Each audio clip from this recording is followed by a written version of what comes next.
Hey guys, welcome back to Localite. I have Laurel Marie Hagner with me of Glassometry Studios in Hood River. And I wanted to talk to you before we went to, or actually during the break, we were talking a little bit about there's so many different art forms, and there's so many actually that you have studied. And why did you settle on glass and metal? Like, what brought you to that? Well, I finally found that sculpture was what I wanted to do after doing graphic design and photography in college, and just didn't have enough oomph. And so I had seen glass blowing and knew when I saw that medium that I needed to work with it, because it's by far the most surreal, almost seductive material out there when you're working with hot molten glass. Yeah. It's just very compelling. And then in my sculpture degree, we had to work with wood and ceramics and steel and bronze. And the steel or metal in general just seemed like the perfect accent as well as structural support. And I loved working with it and it being almost indestructible. And so I felt it was the best complement for, a lifelong pursuing in terms of materials to work with to glass. It definitely doesn't really go away. I mean, you build or you create something and it's going to last. Yeah. Whereas other art forms, I suppose, disintegrate and stuff like that. Yeah. Well, you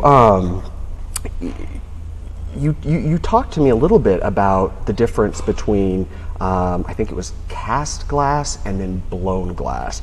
And we've all, or many of us have witnessed, the tube and blowing of the glass and all of that. But there's quite a difference, and there's a whole another process. Let's talk about that. Well, for one, a lot of people will see cast glass and they will not know that it's glass because it doesn't have that shiny, sparkly finish that everybody is anticipating. Okay. But cast glass, the process is almost identical to cast bronze. So it's a lost wax process, and most frequently it's done in a kiln. So it's a matter of making your model and then making your, repetitive molds, like a rubber mold and a mother mold around your clay. It's definitely still all molded and everything. Yeah. Okay. And then you make a wax, and then you have to work with high temperature refractories that are soft enough for that glass to cast into it, but not stick to the material, but also release and break away from it. And with bronze, you can use a more rigid material for your castable, but glass is contracting and expanding at such large rates that you have to have a soft refractory. And so unfortunately they've developed a lot of really great materials over the last 5 to 7 years that make doing large castings more conceivable. But when it's finished, it's the same thing as the bronze casting, where you have a lot of what they call chasing or cold working to do the finish work and make it look nice and pretty again. So it's about, actually, I once counted, it's about 47 steps. Really? In casting. Yes, where blowing is lovely because the next day you open the kiln and ta-da, you have your piece. So take me through the process of blowing a piece of glass. And it's, because I know I had seen some little cherries made one time, and they rolled out glass to make the stem, and then they blew little pieces of glass to make the cherry, and then there was like a little leaf that they did separately. Is it always so many different steps in that as well? Well, there are a lot of steps. I predominantly blow vessel forms, which are larger, and then there are some sculptural forms that I'll do on the pipe. But pretty much you always have a furnace in offhand blown glass versus lamp working. So in offhand, you have a furnace that's keeping the glass up at about 2,000 degrees 24 hours a day.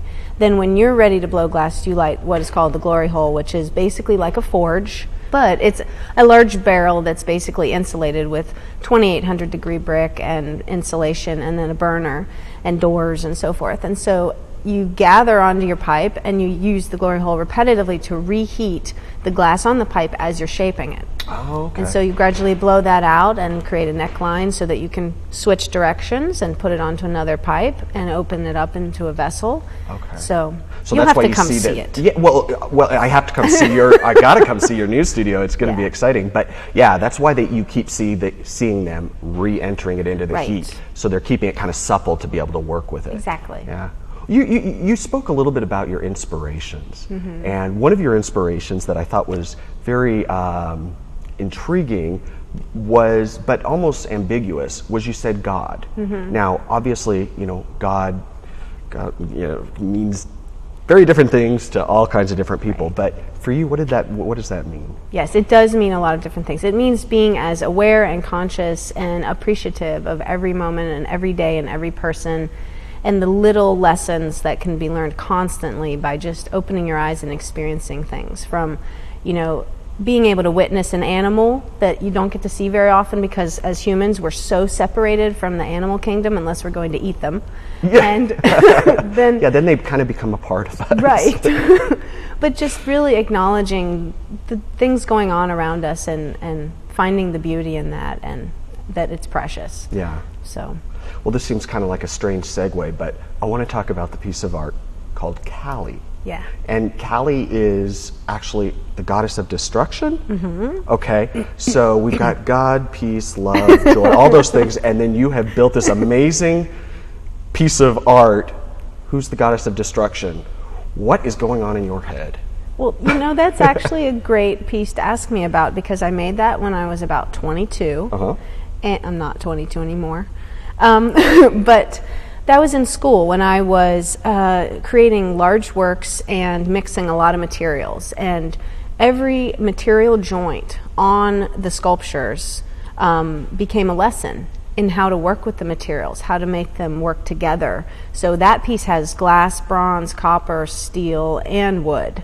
And it was also a lesson in craftsmanship. Now, it wasn't a lesson in color, because it's a little funky on that side of things, but it's very eye-catching. It is, and yes, very raw. And she's definitely a warrior. But that piece was a lot about kind of trying to find a way to fit into life. As a young person, as a young woman, trying to discard things that weren't working, trying to find out what does work as definitions for oneself entering adulthood. And that piece was basically it was a woman turned from a tree, because her base is a tree trunk. So yeah, I noticed. It's kind of like rising up out of the earth, and Mother Nature coming out and saying, hey, you're trampling on me. Because part of her is turning into like a warrior robot, actually. And so she's got all this microchip stuff and this weapon on her arm, and then she's holding a human heart, because that is what we're really supposed to live our lives by, is our hearts and what we believe in, but we've deviated. Mm-hmm. So she's there to reckon. Mm-hmm.